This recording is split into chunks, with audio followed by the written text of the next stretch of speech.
Hello. Hello. Hi. Hi, everyone.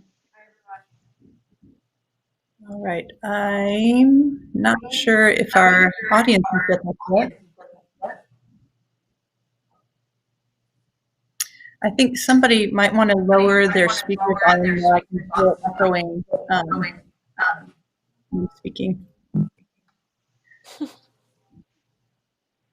Kirsten, do we want to do a sound check? Can you hear me fine? I can hear you, I can Bethany. hear Yeah, you. Leslie, do you want to speak? Hi, Kirsten. How's it going so far? Pretty good. Thank you, Leslie. And Darby. Good, good. Hi. Maybe if each of us could lower the volume of our speakers on our computer because it's feeding back and maybe it was me. Mine is quite low now. Can you tell the Okay. difference? Is it Did that okay? help? Yeah, that definitely Yes. I think helps. it sounds okay. Okay, good. So I'm not sure. I think there was going to be a timer that said 60 minutes when we were to start, and I don't see that. So I'm not sure if our audience is with us yet. Maybe the host could give us Kirsten, a little note when we're ready to start. Kirsten, I do see a timer now that showed up. It says 44 minutes and 42 seconds at the top left. Oh, I see. Okay, good. Well, then I guess I'll go ahead and start. I'll assume our audience is with us. Um, Welcome, everybody. We're really excited to have you at our session today. Our session is titled Advancing Water Equity in San Diego Through City and Nonprofit Partnerships. And we have a lot of great content for you. We're going to be, I think, looks like squeezing it into 45 minutes, which we can do. And I want to start by just giving you a quick overview of the session. So what we have planned for you today is first, we're going to introduce you to a brand new website that is just hot off the presses today from the San Diego Regional Climate Collaborative called Advancing the Nexus of Water and Equity in the San Diego Region. And it's an Esri story map, which if you've never seen one before is a really neat way to present information. So we'll do that first, and after that, we're going to have a panel discussion where Leslie Reynolds from Groundwork San Diego and Bethany Bezak with the City of San Diego are going to talk about their experience working together in a city nonprofit partnership in the Chollas Creek watershed here in San Diego. So I want to start out by giving all of the speakers an opportunity to introduce themselves to you. So I'll just tell you who each of them are and give them a minute to say a few words about themselves. And I'll just go ahead and start. My name is Kirsten Skadberg, and I am an adjunct faculty member at the University of San Diego in the Department of Environmental and Ocean Sciences. And I'm also the president and owner of Kirsten Skadberg Consulting, which is a environmental consulting small business here in San Diego. And I've had the privilege of working on water-related projects both with the city and with Groundwork now for a few years. So I'm really excited to be here with this panel. And next, I'd like to introduce Darby Berry. She is a fellow adjunct faculty member here at University of San Diego in the Department of Environmental and Ocean Sciences. And she's also the climate adaptation specialist at the San Diego Regional Climate Collaborative. Darby, do you want to say a couple of words? Yeah, thanks, Kirsten. I'm really excited to be here and super excited to share with you all the new story map that we've been working on. But yeah, thank you. All right, great. Thank you, Darby. And then next, I'd like to introduce Bethany Bezak, who is the Assistant Deputy Director in the City of San Diego's Transportation and Stormwater Department in the Stormwater Division. Bethany, do you want to say a couple of words? Yes. Hi, good morning, everyone. And thank you, Kirsten. It's a pleasure to be with all of you today. I oversee the operations and maintenance teams for all of the stormwater infrastructure within San Diego. And that includes much of the infrastructure that's out of sight and out of mind. Typically, it's underground, but then also a lot of the infrastructure above ground, like channels and canyons, which are really important places for people in neighborhoods and communities to have access to. So it's a pleasure to be here today to speak on the partnership that we have. Great. Thank you, Bethany. And lastly, but by all means not leastly, we have Leslie Reynolds, who is the Executive Director of Groundwork San Diego, which is a local nonprofit here in San Diego who works in the Chollas Creek watershed. Leslie, would you like to say a couple of words? Thank you very much, Kirsten, and thanks for the opportunity. Groundwork San Diego Chollas Creek has been around for about a decade, and at the request of the City of San Diego, Many years ago, we're leading the Chollas Creek Enhancement Program, which is a vision document for our watershed communities of Barrio Logan, City Heights, southeastern San Diego, and Canto and South Crest. So we're excited to be here and celebrate our wonderful partnership with the city. All right, great. Well, it is a pleasure to be here with all of you. And I want to give Darby the opportunity to start talking about the website. But first, I want to say just a word to our audience. We want to give you lots of opportunities to ask questions today. We're very happy to answer your questions. And to do that, what you need to do is go to the chat box. I don't know, you might have already tried this function today, but it's in the lower, it's on the right-hand side at the bottom of your screen. And well, that's where it is on mine anyways. And just type your question in, and we have a moderator who's going to go ahead and put your question onto the screen so we can see it and answer when we pause, which we'll do several times throughout the presentation to take your questions. And we'd also like to ask you, if you would, to please put your name and your affiliation, what organization you're with, because we don't have any way to see who you are otherwise, and we'd really love to know who's in the room with us today. So if you don't mind, we'd love to know who you are when you enter your question for us.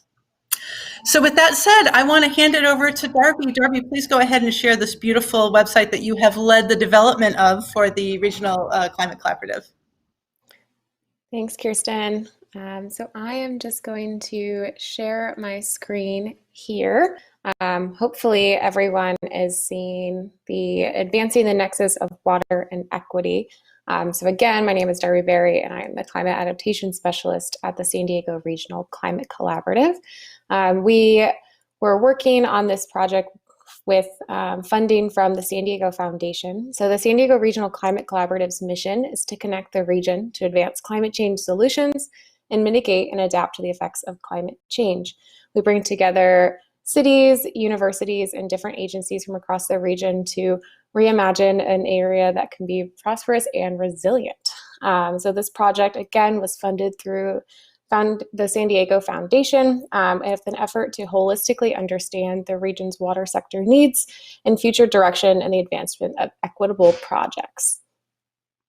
So many of you on the call are probably joining us from the San Diego region, so I don't need to tell you twice that we live in a wonderful place situated right between the Pacific to the west and the desert to the east, with the United States border to the south. So we have a lot of really unique sectors here, and we're home to over 3.3 million people. All of this is encompassed within 18 cities in the county of San Diego, so 19 different local governments and jurisdictions. And all of those people need access to water. Clean water is one of the things that keeps us alive. San Diego is pretty unique. It is relatively sunny all year round. We live in a Mediterranean climate. This means that we have warm, dry summers and cool, wet winters. And our precipitation here in the San Diego region is very variable. We actually have the highest variability of any other county in the continental US. So sometimes it rains really hot and sometimes it rains just a little bit. So being able to monitor that water environment is really important. We also have this complex system of coastal canyons and watersheds, which you can see on the left side of this map here, all of our coastal watersheds. So as we move, one of the pieces about this is the access and equity. Our livelihoods depend on accessibility of these water resources and the proper implementation of future water resource management. This would ensure that all communities can gain access and safe access to drinking water. The city of San Diego has implemented some green infrastructure projects to help mitigate these threats that we'll hear about a little bit later with that partnership. And through these efforts, San Diego's done a pretty adequate job of conserving water in our area, but we still need to work and continue to put in some new measures. San Diego's water resource management is a pretty complex system. Water supply specifically is typically managed by the County Water Authority. They are responsible for supplying water to that 3.3 million people that live in this beautiful region. And has historically been dependent on imported water, and the county water supply is doing a really good job of starting to diversify our water supply and lean on new sources, so not everything is coming from the Colorado River. Another piece of information that we work on here when we talk about water in the region is stormwater management. So stormwater is the precipitation that falls over an urban area. This can act as a potential water supply if it's captured, but it also can lead to different pollution from urban runoff, and can lead to benefits such as new capture can lead to benefits for pollution removal. It's a really important aspect of our environmental health and overall human health as well. And so then what we're talking about today is this nexus of water and equity. San Diego is experiencing, like most of California, a changing climate. This climate change has exacerbated increasing threats to California's water availability in addition to its ever-growing water demands. So a lack of water is of special concern, and highlighting the need for all individuals to have access to this drinking water and awareness of is important to improve water quality and create a more equitable water environment. We also have some equity within our built environment. So historic inequities in zoning and planning laws have hindered some communities' access to essential public assets such as green space, and parks. A lot of these have really long-term health implications, as well as that increased variability in rainfall can cause an increase for potential for flash flooding. A lot of this built environment is water's not able to run into it. So looking at increasing our green space in the region is really going to be important for that. And so despite all these problems, I wanted to highlight that we are a region in motion. There's many actors within our region and a lot of people in San Diego making really great progress. And one of those projects you'll hear about today from our partners at Groundwork San Diego. So Leslie. One of the things about this project that we wanted to highlight is that we are moving from assessment to action. So actually getting projects off the ground. This story map highlights 3 different case studies for the region, all of which were projects that were implemented in low-income neighborhoods and what are classified as disadvantaged communities by the state of California. So in National City, this project helps treat stormwater runoff along Paradise Valley, typically an area where flooding was occurring in these neighborhoods, and can prevent future flood damage to over 30 properties in this area. On our story map here, you can also click through and see some new photos from the project sites. Some of the projects that we'll hear about in our discussion today, Federal Boulevard and Chollas Creek. So this was a project in partnership with the City of San Diego and Groundwork San Diego, looking to help remove a concrete channel and replacing it with a naturalized channel with native vegetation. So having more area for run in rather than run over. This area is located in a highly urbanized area of Southeast San Diego, and it's also characterized by communities that are categorized as disadvantaged by the state of California. And lastly, a second project in the community of Chollas Creek, also working on removing invasive plants from public and private properties that work in matrix with one another.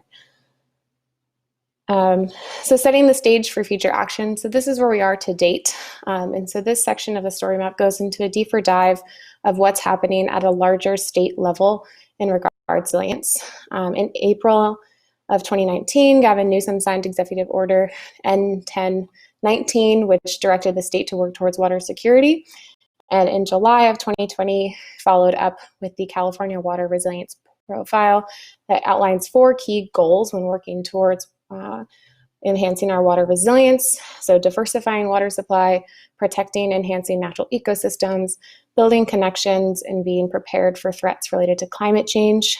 So it's great to have some state promise and work on this. But the resilience portfolio also brought up the important connection between equity and the environment. It calls for enhanced collaboration between all stakeholder groups to best protect our region's ecosystems, and early instruction and action to help underserved communities that are vulnerable to both flood and drinking water supply. In addition to some of the case studies that this story map goes through, there's also a lot of other actors in our region who are doing really great work on enhancing some of these water inequities that we see. The Atlas for Cities. So all of those case studies I went through earlier are available on the Atlas online community for local government officials and staff to case studies of various capital improvement projects with sustainable solutions. So having some best practices to lean on really helps to advance projects in other regions. We also have the Equinox Quality of Life Dashboard, which was featured today, and there's other sessions around this as well. A lot of our data on the Equinox Quality of Life Dashboard centers around, we have 2 pages, water use and beach and coastal health. Both of these indicators talk about the relationship and highlight some of the ways that we're need to work closer towards building the, and so you can access those pages here through our story map as well. And San Diego Coastkeeper, one of our local partners, are developing new frameworks for reinventing the idea of green infrastructure and urban space. So you can see some of their wonderful resources as well. The Local Government Commission has been working for 4 years to connect Californians to livable communities. They've been working on some case study projects in the Borrego Valley here in San Diego County on equitable engagement and empowering marginalized voices in the local planning efforts. So I definitely encourage you all to look at their guiding principles for equitable engagement and coordinated planning, as well as some funding opportunities. So many of us know projects do not get off the ground without a big pay stub. Some opportunities, as well as the Department of California Water Resources, frequently has new listings that align with the governor's resilience portfolio. And so you all can check that out here. Thank you. So I will stop sharing and turn it back over to Kirsten to lead us through a panel discussion. Awesome. Thank you so much, Darby. That's a beautiful website. I hope everybody will take some time to go through and read it in more detail after the session today. And thank you for framing so beautifully why this is such an important issue to really focus on increasing equity when it comes to water supply, stormwater, and water projects. And that's why we have this panel here today, is that the City of San Diego and Groundwork San Diego are doing a beautiful job right now of partnering together to address this very issue in an area in South San Diego in the Chollas Creek watershed. And so we wanted to share with you some of the experiences, the wins, the challenges that this team is facing as they continue to move forward to try to address these issues in the neighborhoods that they work in. So Leslie and Bethany, I have some questions, as you know, prepared. I'm going to ask each question. Oh, I really apologize. Before I do that, let me take just a moment to see if anyone had a question in the audience for Darby about the story map. I said I would give you a chance, so here I will give you a chance. We have a moderator who's moderating our questions, and if there are any, maybe she could put them up onto the screen and Darby could see those and answer your questions. We'll just give that a quick moment before we jump into the panel discussion to see if there were any questions about the beautiful story map that Darby just showed us. I don't see any right now. Well, how about this? Let's go ahead. We'll start with the first question in the panel discussion. And if you think of some questions as we're talking, you're welcome to put the questions about the story map into the chat, or questions for the panel if you think of those as well. So the first question for our panel is, how can public nonprofit partnerships like the one that you have together working in Chollas Creek help to promote equity in water projects? So perhaps I'll start. Thank you, Kirsten. First, thanks to the Nonprofit Institute and the Regional Climate Collaborative for this convening, because there couldn't be a more important time for our communities of concern to be receiving benefits from robust public-private partnerships.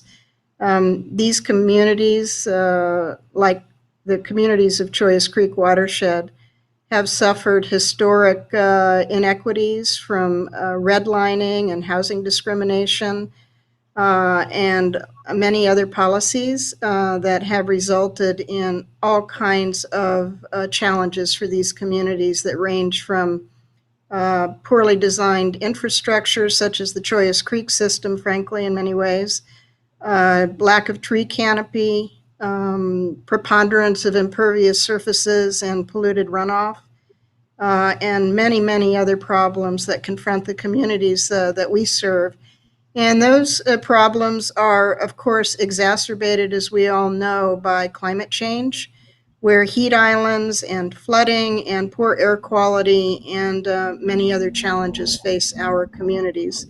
So there is absolutely no way to address these kinds of problems and opportunities for resolution and mitigation without the strong partnerships with agencies like city transportation and stormwater. So we couldn't be more excited about what's been developing with the city over the past months. And, the time is now. What do they say? The time is now. Oh, what they say is the past is not past. So these issues that have been confronting our communities have existed forever, and here they are today. That's excellent. Thank you so much, Leslie, for those comments. And I'd like to absolutely echo that. The time is now. And I think what's so special about the public and private partnership here is that the nonprofit is able to get down to a grassroots level that perhaps a traditional municipality may not typically reach. And I think that that's what's special is those issues are important to the city of San Diego, but we might not always have that information at our fingertips. And I love that it's able to connect the broader issues that we both care about and we both know are important. And it gets a lot of those, down to the block, down to the neighborhood, down to the community champion level issues to the city of San Diego so that we can address those in the work that we do every day. We absolutely have common goals here. And I think that that's what's special is to get down to the right scale where we're able to take the issues of equity and sustainability and resiliency and bring that into the work that we're doing every day. So I think that that's what's really fun. I think it helps us reach a broader audience than a traditional municipality would be able to. The addition of communication lines is also really valuable. I think it's allowed us to extend into other places that we might not reach otherwise. So when we have communication, meeting materials, collateral, whatever it may be, vision documents, it's helpful to have that other partner on the other end to reach a little bit of a broader reach and a deeper reach than what we would have.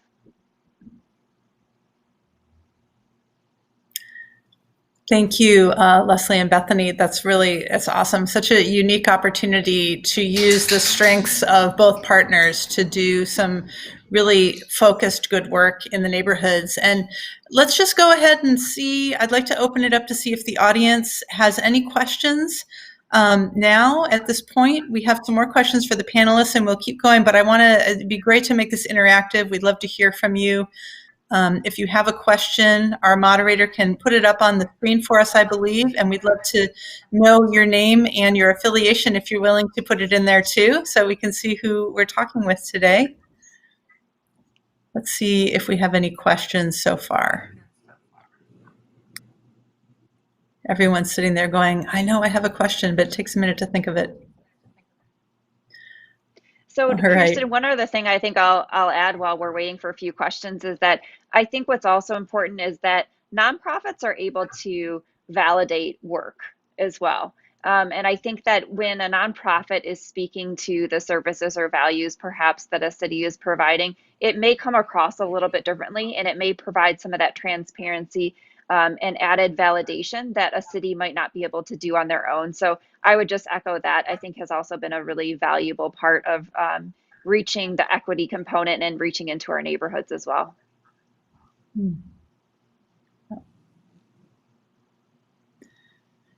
Okay, I don't see any questions coming up yet. So let's just go ahead. We'll move into the next question. And if anybody has a question or a thought they'd like to add, just go ahead and type it into the chat and we will get to that as soon as we can. So we've talked about, and Leslie's mentioned, and Bethany too, some of the challenges of really focusing on equity in low-income neighborhoods and underserved neighborhoods. So can you talk about some of the obstacles you feel that you've been able to overcome because you're working together in this partnership with each other?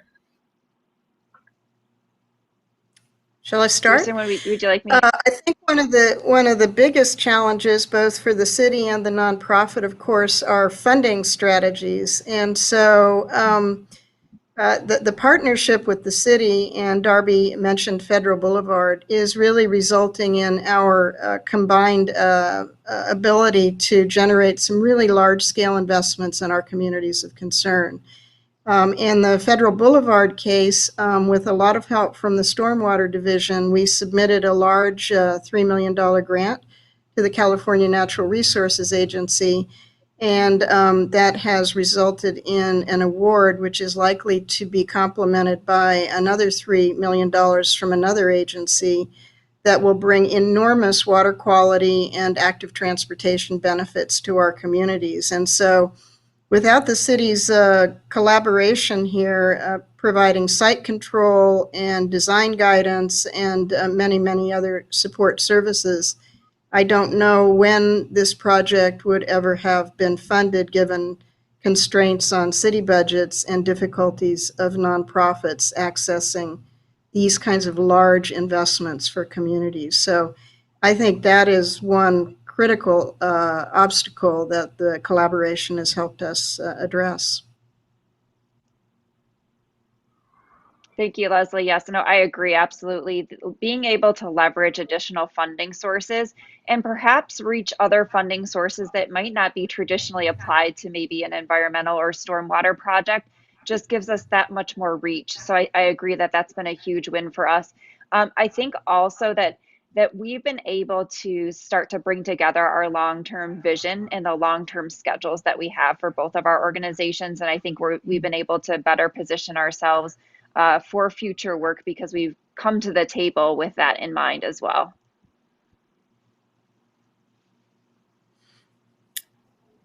All right, I think we have our first question here. How can you add a 3 branch by partnering with universities to engage students? Maybe that means just a third. That's a great question. And maybe Kirsten, since you have been actually overseeing some of the interns who've been associated with the project, you can speak to it. But I would say very generally that Groundwork benefits from strong relationships with USD, San Diego State, and UCSD. So we are always looking for ways to bring students in and align them with our work, both to bring their incredible skill sets to the work we do and also to launch them on important green careers. But Kirsten, you've been directly supervising some of these wonderful young people. Yeah, one of the things I think is really neat, and again, this is a reflection of this partnership between a local nonprofit and the work we're doing with the city.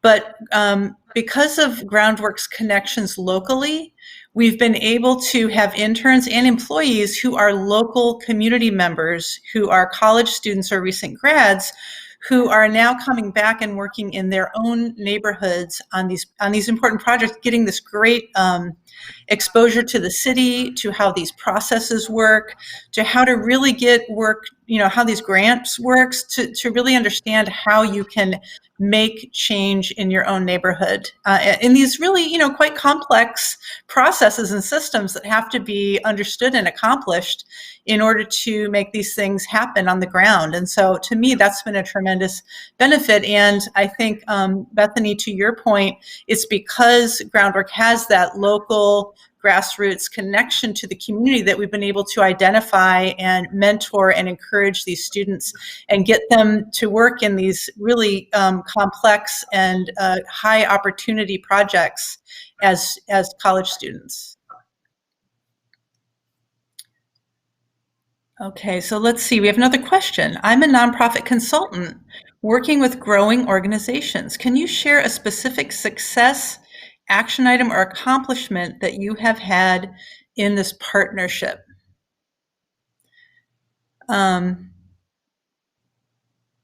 Well, let's see. I mean, I think Federal Boulevard is certainly a good example, but another one, if I could just go ahead for 1 second, and Bethany, you can dovetail off of this, but another big success, another project that Darby shared on the story map is a smaller project, not a $6 million project like Federal Boulevard, but a little small project where the city was working on removing a rundo in a local area in the Chollas Creek watershed.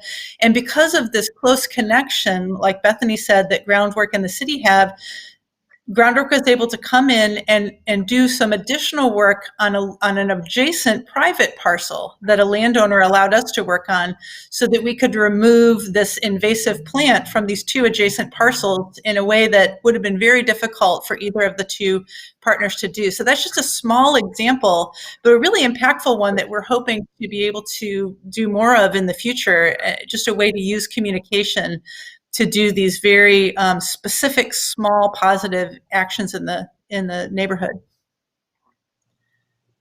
Yeah, it quite literally cuts across property lines, which I think is a great thing. It really breaks down those barriers, because just a simple example like that really provides so much more environmental value, because we're able to remove all of the invasive species or all of the area of concern at the same time, rather than stopping right at the property line. So agreed. I think what we're all demonstrating is that the scalability of a partnership like that has success and availability across multiple levels. It doesn't have to be a massive project. It can be small, measurable actions that we take every single day to provide the benefits. Yeah, and if I may add, because I think that really is a model project, it also does point to larger possible public-private solutions, because in this particular creek segment, we do have an ongoing flooding issue, which is occurring largely on a privately held parcel.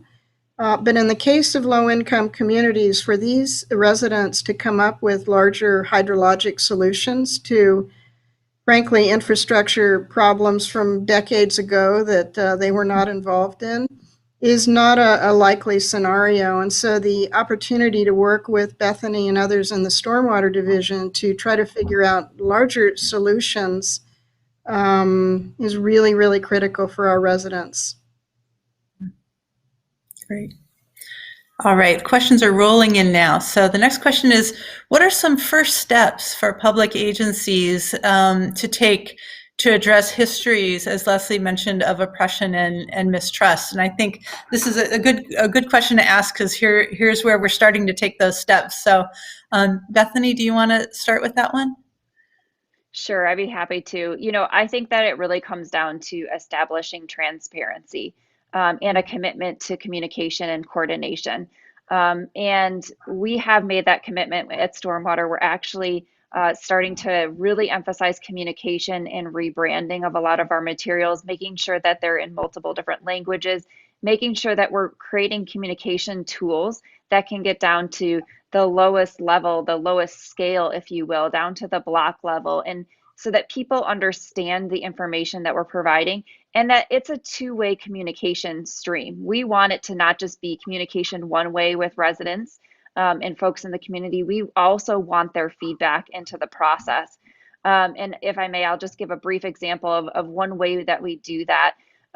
This year, we conducted our annual channel inspection process, and we held an online public survey that allows people to provide feedback into the areas that they have concern in terms of flooding or invasive species removal, or areas of the channel that they would like us to focus on. And I think by creating that two-way communication line and having that be accessible to people, and then also demonstrating transparency back, that when we get that information, that we're going to do something with it. I think all of those are steps to establish a stronger line of communication with people and make them feel like they're part of the process. Very much so. And again, with great thanks to Bethany and the Stormwater Division, Groundwork is actually has embarked on as Bethany said earlier, a sort of neighborhood scale effort to really understand existing conditions along the creek from the perspective of our residents, and to engage them in a kind of feedback loop process where we're hearing their concerns, we're relating those concerns through them and with them to the city of San Diego. And we're letting those specific concerns inform some of the city's decision making, and also, again, a feedback loop to the community about what the city's going to be doing. And so we had some of our community residents participating with the City of San Diego presentation recently to the Environment Committee about Stormwater's upcoming budget. And it was really quite wonderful because given that we've worked so closely over the past few months, I think the residents were able to really celebrate the city for its outreach and engagement processes and really set the stage for a great coming year. So we also need to always celebrate the agencies when they're doing such good work, because it's been a long time coming, I think, just generally for communities of concern. That's great. All right, we have a question from Peter Zahn. Thank you, Peter, for putting your name in there too at the Moxie Foundation, Futures Unbound.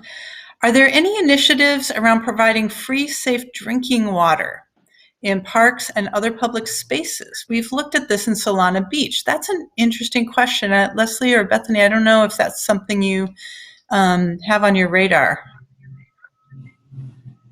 We've certainly been talking a lot about first.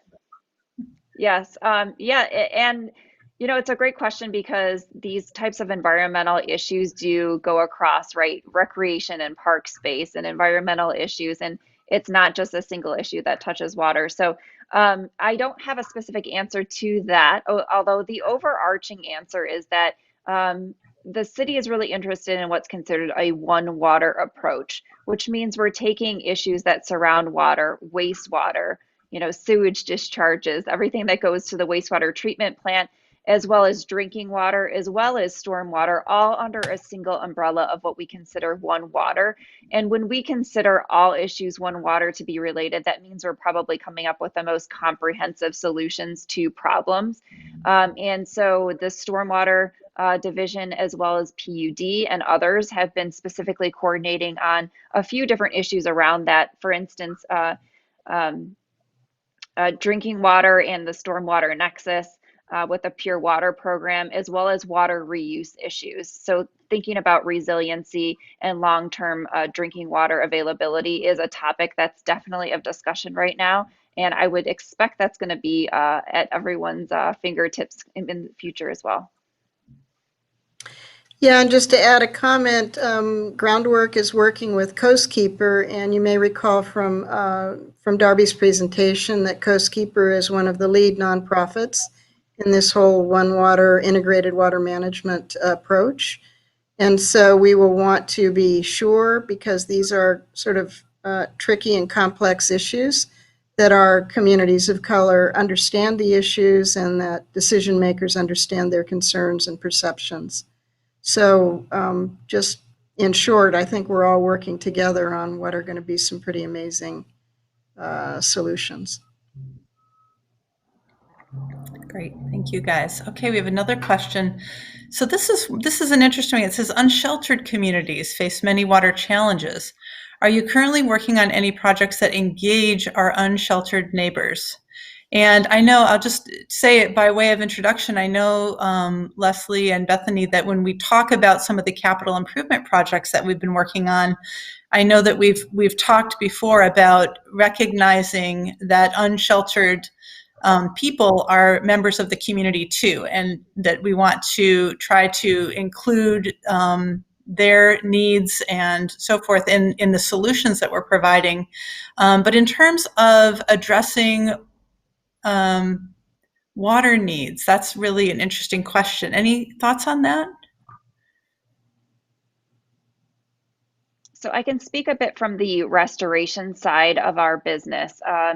Our long-term vision for stream restoration and other projects like that is that we do have a much larger scale and comprehensive effort to our design scenarios. So that means that we're not just designing or addressing a single reach of a channel, but we're looking across the entire watershed. And channels in San Diego tend to be locations that people do congregate. Unsheltered communities tend to congregate. And, you know, at the very short-term level, we do work with our environmental services department. And in upcoming rains and with the upcoming winter season, we do try to address some of those homelessness issues to ensure that folks have a place to go, because the channels obviously get wet and there are concerns with flooding and safety. So that's kind of the short-term scenario, but the longer-term scenario is creating these larger channel redesign and restoration plans that will address the locations for people to have access, but also long-term solutions to housing as well.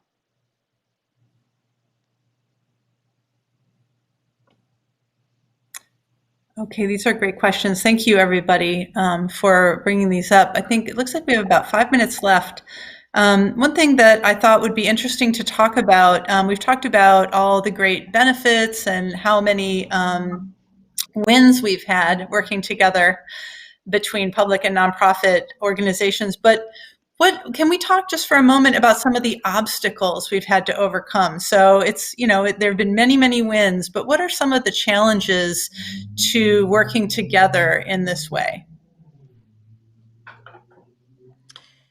Well, I think that Bethany touched on a number of them, which are sort of challenges to outreach to communities that are, you know, characterized by so many environmental justice issues, and as well as poverty and disinvestment and so on.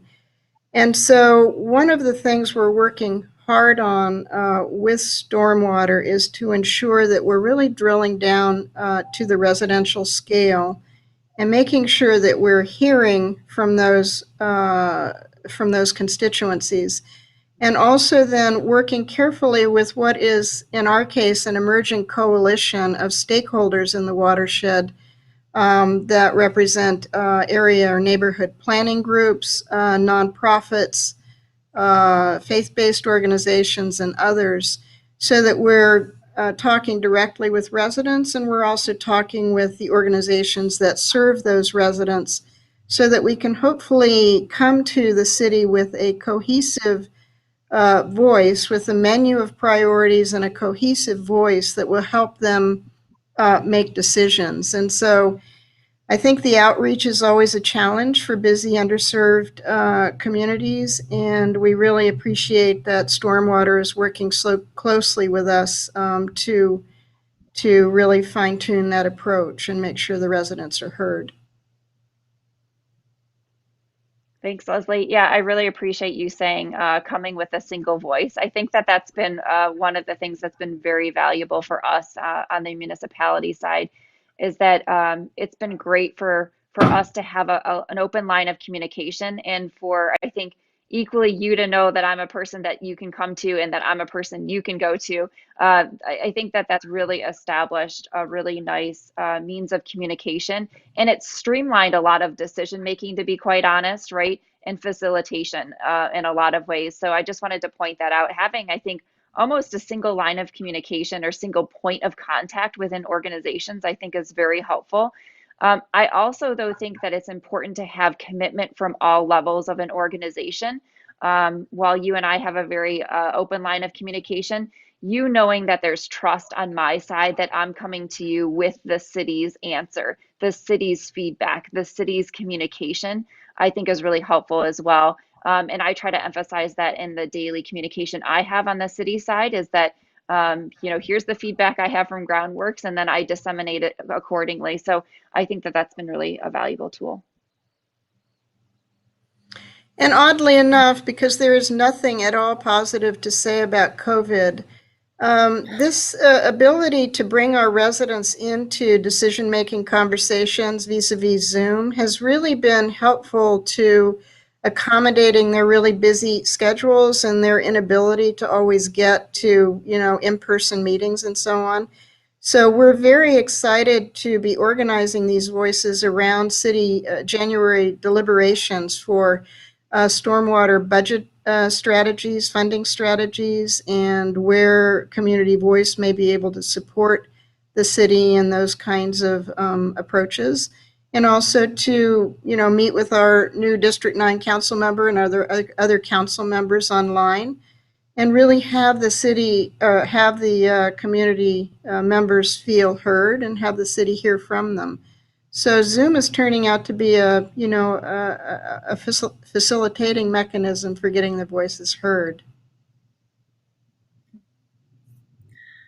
All right. Well, it looks like we have only about 1 minute left on our timer. So I just want to take that minute to, again, just say thank you so much to Leslie and Bethany and Darby for taking your time to come today and talk about this really exciting, I think kind of groundbreaking partnership that is going on between Groundwork and the City of San Diego Stormwater. And I hope that some of the folks attending have gotten some ideas for what they might be able to do with local jurisdictions and local nonprofits in their own areas.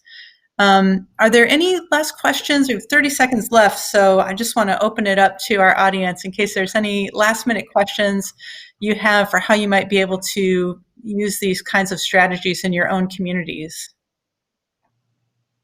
Okay, one last question. Here we go. Have you had any new insights that you gained from directly engaging with community residents? Were there any different priorities brought up that weren't considered before? That's a great one. So what have you heard through all this great grassroots voice that's different than maybe you would have heard otherwise?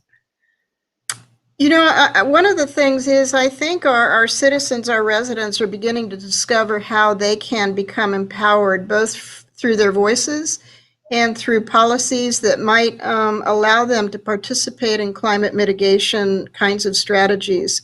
So I think specifically about the rain barrel installation project, where we worked with residents to put in 800-gallon rain barrels, and they begin to feel so much a part of a solution, but they have to carry those benefits to the city for some policy changes around rebates.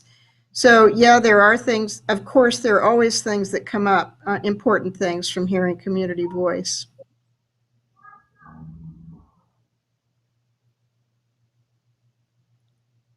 All right, well, I think that's it for our time. Thanks again to everybody. Thank you to our audience for all those great questions. We really appreciate it. And I hope everybody has a great rest of the day here at the summit. Thanks, everybody.